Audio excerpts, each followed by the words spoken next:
Assalamualaikum warahmatullahi wabarakatuh. Perkenalkan, saya Gilang, perwakilan SMP Al-Ahmad Krian Sidoarjo, Provinsi Jawa Timur. Kami akan mengikuti lomba vlog tentang cerita Panji. Yuk kita simak bareng-bareng. Persebaran cerita Panji, sebagaimana telah disinggung sebelumnya, tidak saja di daerah-daerah kepulauan di Nusantara, namun juga menyebar di daerah-daerah semenanjung Asia Tenggara.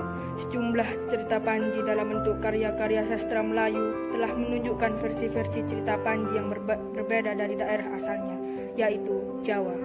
Cerita-cerita Panji versi Melayu inilah agaknya yang kemudian menyebar di negara-negara serumpun seperti Malaysia dan Thailand.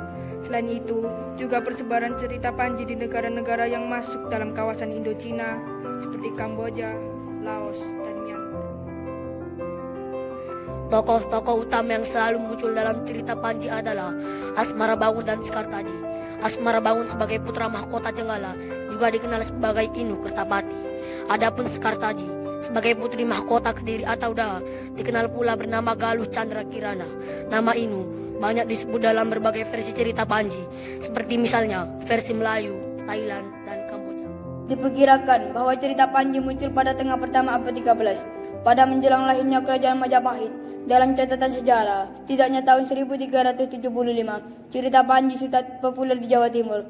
Hal ini dibuktikan dengan adanya relief di Candi Panataran 1369 yang menggambarkan adegan Panji Kartala dihadap oleh Panakawan Prasanta. Lainnya cerita Panji saat itu dapat diduga ada hubungannya dengan peristiwa-peristiwa sejarah yang terjadi pada masa-masa sebelumnya.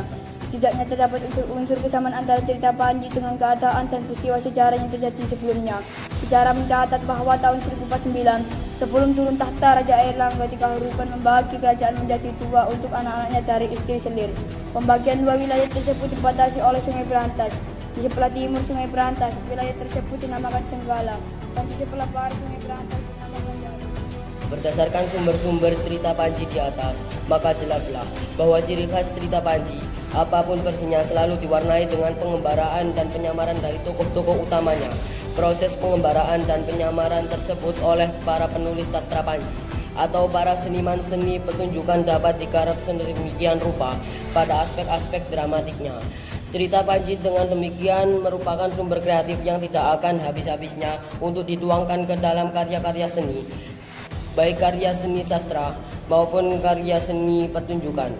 Cerita Panji yang merupakan cerita asli Indonesia, khususnya Jawa, sudah saatnya untuk diperkenalkan kembali pada masyarakat, baik melalui media seni tradisional maupun dalam bentuk karya-karya seni modern. Justru menjadikan cerita Panji sebagai sumber kreatif melalui seni-seni modern, sekaligus dapat menunjukkan bahwa Budaya bangsa adalah budaya yang harus kita jaga. oleh karena itu, budaya bangsa merupakan warisan nasional yang harus kita jaga.